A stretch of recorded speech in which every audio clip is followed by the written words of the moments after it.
Bom, agora 8 horas e 6 minutos em Campos, de volta com Folha no Ar, primeira edição, ao vivo aqui pela Folha FM, ao vivo também em nosso streaming no Face, no YouTube, no Instagram. Daqui a pouco esse programa estará em podcast, você pode ouvir em todos os aplicativos e também, logo mais, reprise na Plena TV.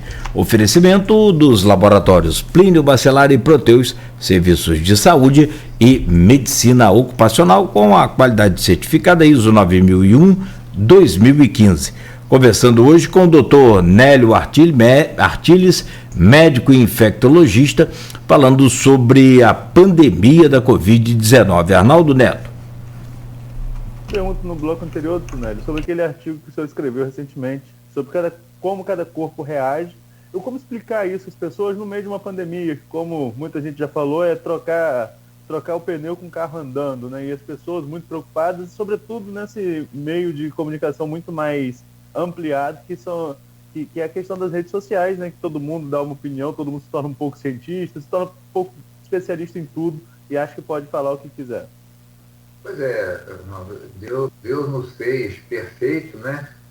E a gente encaminhou para a imperfeição, né? Mas faz parte, né? A imperfeição hoje na verdade, todos nós temos eu digo que nós somos seres defectivos, nós somos com defeito, e a gente precisa do outro para ficar perfeito, né? E essa coisa do precisar do outro que às vezes fica deficiente no nosso mundo. E essa questão da resposta individual do corpo mostra a diversidade que nós temos. Então, assim como nós temos uma fisionomia diferente, assim como nós temos, vamos dizer assim, até mesmo gêmeos, né? Mesmo gêmeos idênticos, com o tempo, eles vão se diferenciando em algumas questões, na questão do comportamento, né? Então, é claro que isso vai mudando de acordo com o caminhar. Porém, a resposta imunitária minha é diferente da sua, né? Cada um responde de uma forma diferente. Por isso que eu disse que a vacinação coletiva é mais importante que a individual,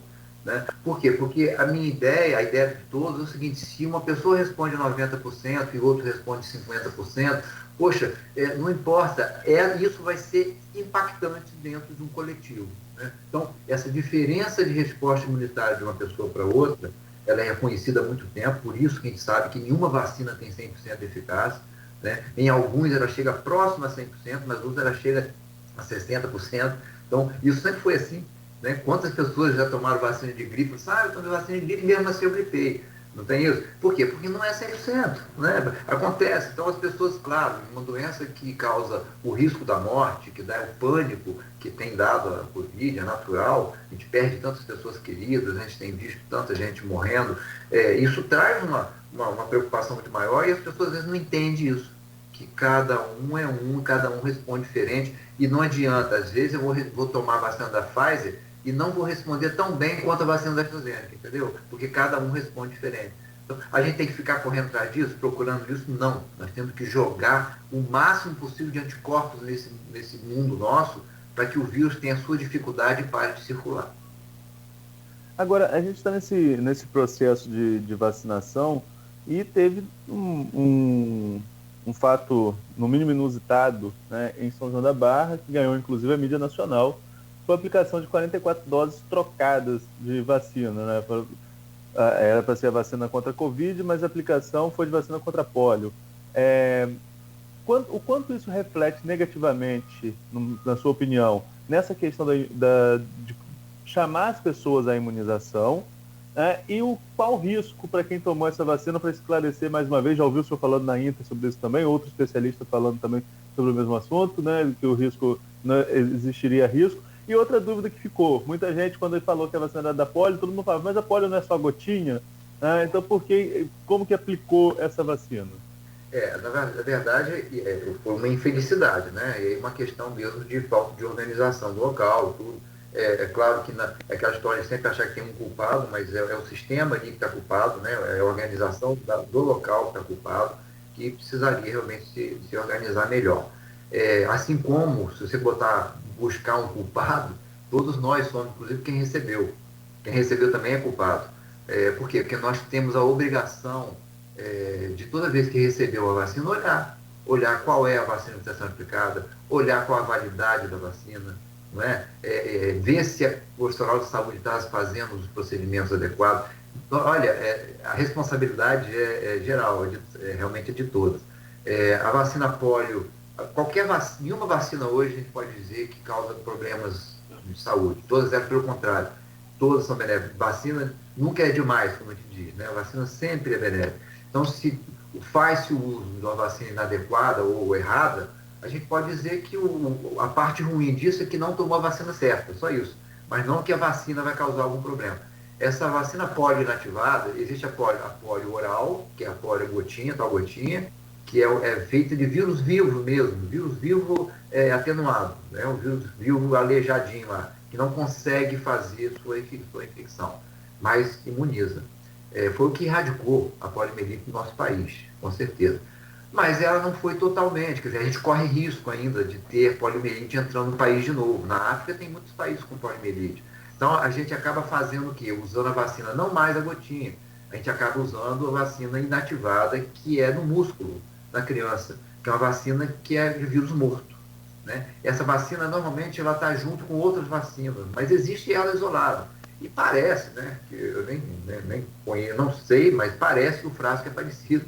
Então, houve realmente, pegou-se um lote, uma caixa daquilo, né, e foi vacinando. Ninguém viu que vacina que era, ninguém que tomou a vacina olhou, né, enfim, não houve conferência e aconteceu. Mas não tem problema, volto a falar, o problema é que essas pessoas ficaram sem a dose da vacina da Covid e que devem esperar, no mínimo, né, um prazo mínimo para tomar a vacina da Covid. A gente fala em torno de 2 a 4 semanas, no mínimo, poder. Sabe por quê? Se você tomar 2 vacinas assim, da Covid, se tiver um efeito adverso, você não vai saber qual vacina que causou, né? Não tem problema com outras vacinas, mas como a vacina da Covid é uma nova vacina, ela deve ser dada isoladamente. Doutor Nélio, a manchete da Folha hoje traz o avanço da vacinação nos adolescentes e também um problema com a comunicação de casos envolvendo alunos, que foi relatado por profissionais de educação. Nós temos 2 perguntas no grupo relacionadas à questão da educação. Eu vou trazer as 2 para o senhor e a gente continua sobre esse assunto. A primeira é da Graciete Santana, que coloca o seguinte: recentemente, escolas iniciaram as aulas presenciais na modalidade do ensino híbrido, onde parte da turma vai para a escola e outra fica no remoto. Diante disso, verifica-se o crescimento das testagens positivas para a Covid no público infanto-juvenil. Como o senhor avalia a proposta de aulas presenciais no momento em que a variante Delta avança no Brasil, principalmente no estado do Rio de Janeiro? Essa é da Graciete, que faz parte do CEP, do Sindicato dos Profissionais de Educação. A outra pergunta é qual a pronúncia, Nogueira? Hanânia. Ele é da Associação dos Pais de Dos Alunos, pais, né, isso. Nogueira? Isso, exatamente. E ele coloca o seguinte: ciente de que a própria OMS indica que as escolas, diante da medicina baseada em evidência, não representa maior risco de contaminação, ciente de que existem protocolos estabelecidos para o funcionamento das instituições de ensino, o senhor considera segura a adoção das aulas presenciais com respeito aos protocolos estabelecidos? Se não considera, por qual motivo lastreados em evidências científicas assim o faz? Ou seja, cada um traz o mesmo assunto, né, com visões distintas. A gente vê na narrativa da pergunta do CEP, da Graciete, que faz parte do CEP, uma postura mais contra a retomada das aulas. A do Hanânia, mais favorável, seguindo os protocolos. E a opinião do senhor? Na verdade, é um assunto polêmico, um assunto claro que todos ficamos apreensivos, né, nesse momento, e isso envolve a responsabilidade dos professores, dos pais, né? Isso está muito focado ali, né? Dos gestores também, claro. E a gente tem que entender o seguinte: realmente o que a OMS coloca, isso é tradicional, isso não é uma coisa de agora. As escolas, geralmente, frente a uma situação dessa, sem dúvida nenhuma, é a última a fechar e é a primeira a abrir, né, após o fechamento. Então, por quê? Porque realmente isso que se fala, não é por falar apenas, é algo que tem evidências, que a criança tem uma chance menor de transmissibilidade, assim como tem uma menor chance de adoecimento.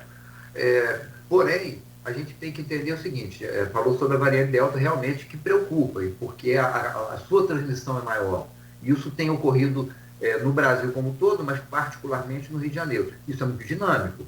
é preciso ficar observando. E o mais importante, se a escola tem condições estruturais para fazer o que se propõe, né? Se existe estrutura para fazer o ensino híbrido, que o faça, diminuindo a quantidade de alunos dentro de uma sala de aula e colocando o restante em casa assistindo online. Tudo bem, mas, olha, sabemos a nível público que isso às vezes é extremamente complexo.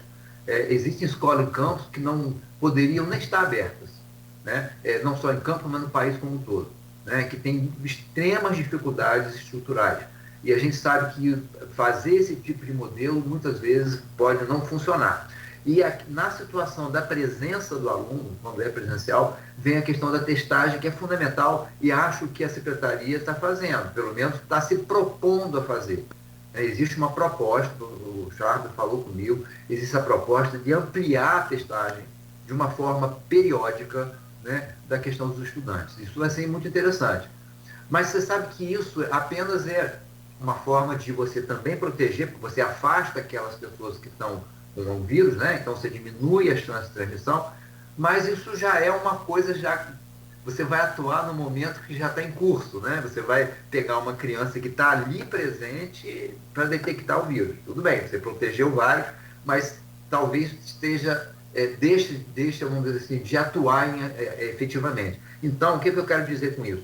Que os procedimentos protetivos, né, vamos dizer, as ações não farmacológicas, elas precisam ser mais valorizadas, sabe? E eu volto a falar, durante muito tempo se ficou preocupado que o vírus está nas coisas, né? Então é álcool para tudo quanto é canto. Álcool, borrifar sola de sapato, as pessoas ficam preocupadas com objetos, né? Com tudo, né? E esquecem da forma mais importante que esse vírus transmite, que é a via respiratória. É importante pensar nisso. É claro que é importante a higienização, lavar de vez em quando as mãos, obviamente, mas sempre ser psicoticamente a todo momento, e lembrar que só tem 2 buraquinhos, eu diria 3 buraquinhos. A fossa nasal, que são 2, e a boca. É por onde o vírus entra. Não é nem pelo olho, o olho é bem menos, é justamente só aqui. Se é só aqui, se o indivíduo usar a máscara adequadamente, e a máscara correta e bem vedada, você já diminui, assim, em 99% a chance. Aí, peraí, mas por que isso não acontece? Porque as pessoas não usam o uso errado. Então, se eu tenho a possibilidade de fazer o uso correto da máscara e um distanciamento em um local arejado, gente, as chances são mínimas. Então, a responsabilidade vai em cima do professor, sim, em cima dos gestores, sim, de permitir, de fazer com que aquilo seja cumprido. As pessoas devem manter o distanciamento, o arejamento e fazer o uso da máscara. As crianças têm que usar máscara. As crianças têm que usar máscara. Claro, crianças menores é mais complicado, a gente sabe disso, né? As crianças pequenininhas são mais complicadas. Mas essas crianças pequenininhas têm uma chance mínima de transmissão, mas é possível, ainda assim, fazer aulas sem ser dentro de sala de aula, gente. De uma certa forma, isso incita a gente a trazer, eu vou lembrar aqui da escola da Ponte, lá de Portugal, né, do que o Rubem Alves escrevia, de que você tem que trazer o aluno para fora da sala mesmo, né? Trabalhar o aluno em áreas livres, né?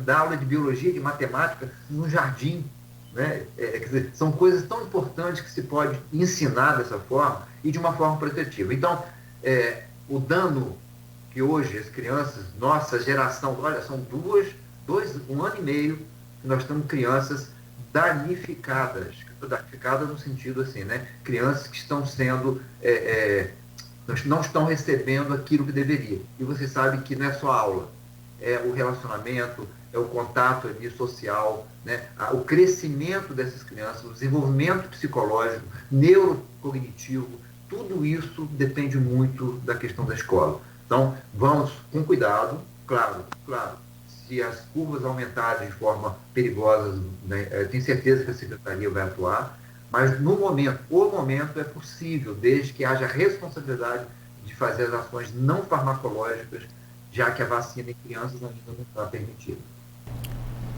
Doutor Nélio, são 8h21, o senhor vai ter que sair 8h30, conforme a agenda aí. Inclusive, o senhor tem que dar aula, né? Conforme o senhor falou, pode até comentar sobre isso. E aí, eu pego um gancho aqui, Arnaldo. Agora, não tem tanto tempo, mas quem esteve conosco aqui no Folha no Ar foi o Cristóvão Buarque, né? Foi senador, foi governador do Distrito Federal, entre outras coisas, ministro, né, da educação do governo Lula e criador do Bolsa Escola, que depois gerou Bolsa Família, agora é Brasil, verde, amarelo, enfim. Mas o que eu quero, aonde eu quero chegar é num ponto bem interessante para discutir aqui e tentar levantar esse tema. Ele disse, o Cristóvão Buarque falou que o Brasil preferiu primeiro abrir os botecos a escolas, ou seja, primeiro a gente valorizou mais aí o lazer, né, e depois as obrigações, principalmente a questão da educação. Como é que o senhor vê essa questão? Porque nós estamos, né, o mesmo professor, o mesmo aluno, está indo aí para as noitadas, naturalmente, normal, sem máscara, provavelmente em boa parte dela, até porque você está se alimentando, está ali tomando uma cerveja, uma coisa, mas esse mesmo professor e esse mesmo aluno não pode passar algumas horas na sala de aula. Como é que é essa coisa para a gente entender, doutor Nélio? Porque, sinceramente, eu não consigo entender isso. Eu ouvi, né, todo ele, né, o Cristóvão Buarque realmente é uma sumidade, é uma pessoa que a gente ouve cada palavra dele como se fosse, a gente tem que valorizar cada item, cada frase, mas isso mais ou menos o que eu estou falando, a gente tem que tomar muito cuidado, valorizar muito a questão do ensino, mas a responsabilidade também é muito importante, né? Eu não estou aqui preconizando, não, volte tudo presencial, espera aí, calma, vou chamar a atenção de novo. Se não há estrutura para fazê-lo, não o faz. Né? Há necessidade que os espaços físicos deem estrutura para isso. Não adianta nada estar escrito. Um ótimo planejamento, vamos fazer híbrido, bonito, se na hora vamos ver, na hora da vida real, aquilo não funciona. Né? E aí você corre isso. Agora você falou e tem tudo a ver. As pessoas se contaminam muito mais fora da escola do que dentro da escola.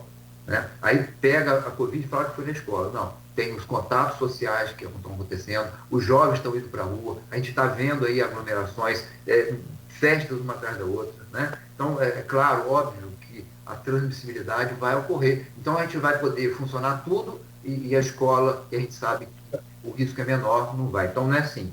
Vamos priorizar, o ensino é fundamental, a escola tem que funcionar, porém com segurança. Eu acho que os sindicatos têm que estar firme, tem que estar presente, sabe? Porque na fiscalização, o que faz parte do sindicato ver as condições de trabalho e as condições de trabalho do professor, que tem a ver diretamente também com a atividade do aluno. Então, isso acho que é fundamental, sabe? Eu acho que se a prefeitura, a nível público, né, que eu falo a nível privado, mas é menos complicado. A nível privado, geralmente, tem estruturas, mas a nível público preocupa sempre. Né? E eu entendo a preocupação, seja dos professores, seja dos pais. A gente tem que olhar para os pequeninos mesmo e com muita responsabilidade.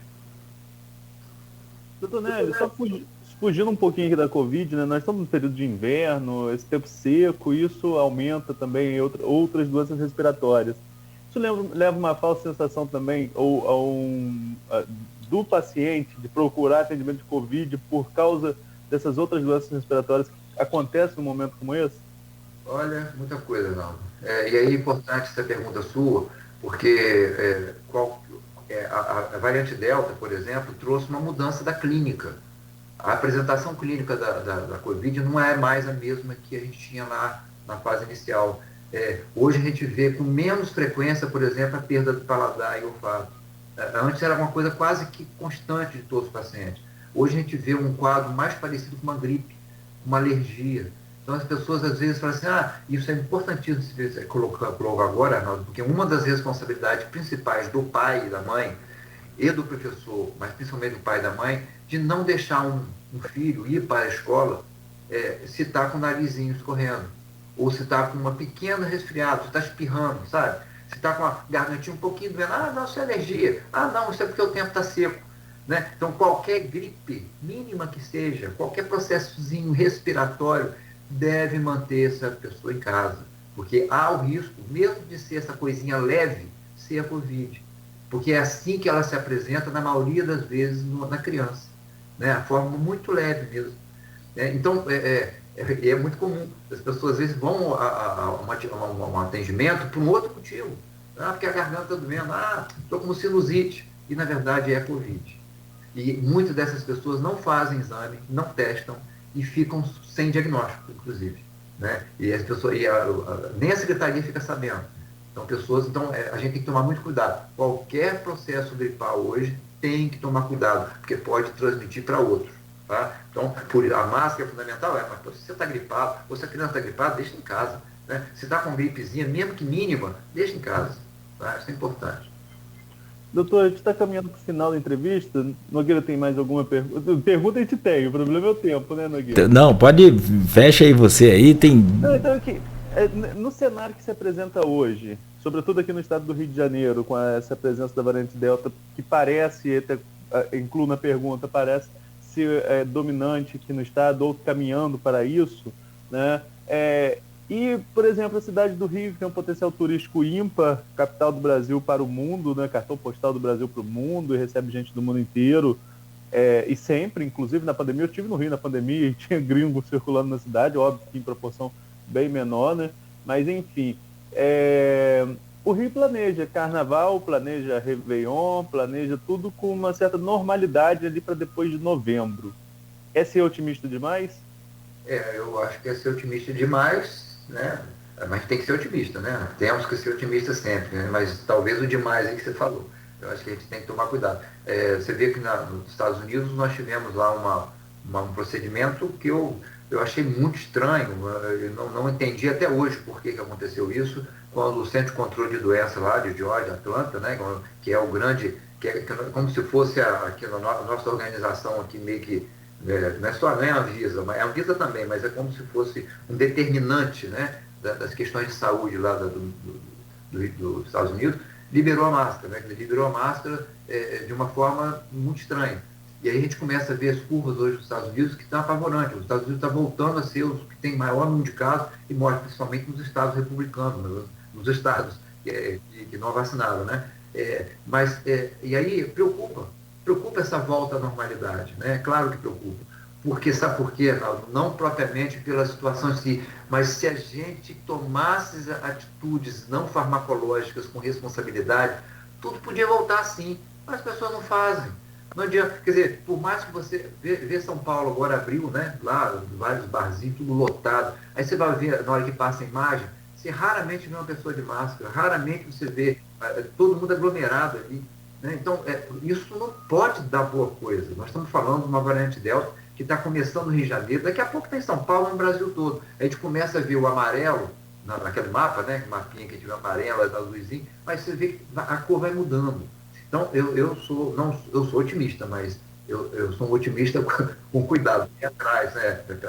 Peraí, porque a gente ainda não está na hora disso. Né? O nível de vacinação ainda está bem aquém daquilo que deveria fazer, né? Tem é quase um novo vírus, sabe? Essa variante Delta é quase um novo vírus. Você vê, até a doença é um pouco diferente, né? Transmite muito mais. Então, peraí, vamos com calma. A gente precisa tomar muita calma, muita calma. Bom, são 8h30, fechamos aqui com o nosso tempo, doutor. Tem só duas participações aqui, só ler rapidamente aqui. Uma é da Tânia França, a gente falou logo no começo do programa, a dose de reforço em idosos, se Campos já tem previsão, o senhor falou sobre isso. E o Fernando Lopes é que traz aqui um assunto interessante. Tomei 2 doses da vacina, sendo AstraZeneca. Contudo, ficou registrado no SUS a primeira Coronavac e a segunda AstraZeneca. O registro errado pode trazer algum problema?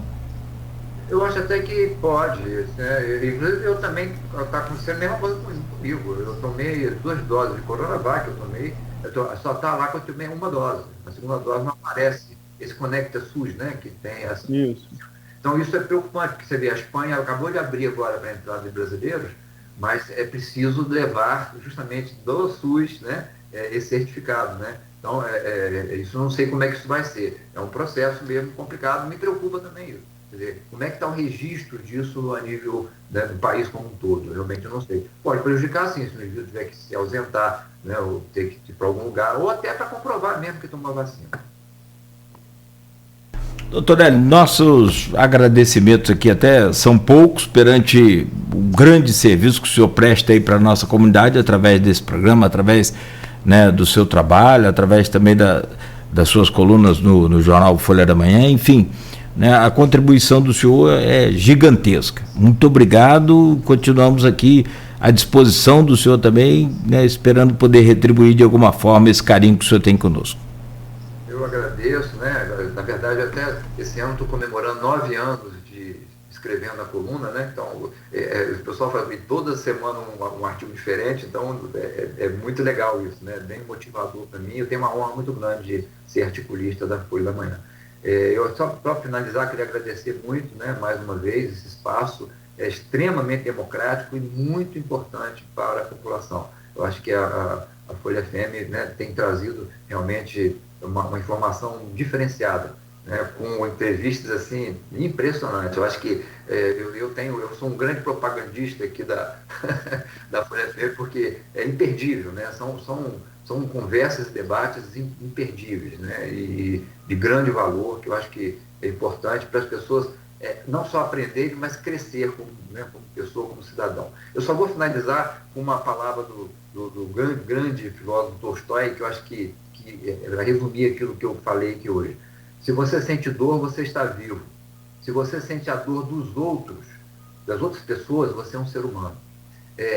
Basicamente isso. A gente precisa olhar para o outro, a gente precisa ver o outro. E para isso eu preciso usar máscara, porque se eu usar máscara, eu protejo o outro. Eu preciso me distanciar para proteger o outro e preciso tomar vacina para proteger o outro.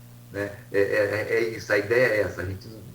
A proteção sua é importantíssima, mas a gente tem que proteger o coletivo para a gente sair dessa enrascada que a gente entrou, mas que, se Deus quiser, a gente vai sair. Deus abençoe a todos, tenha um ótimo dia, né? E um ótimo restante de semana aí. Amém. Um abraço.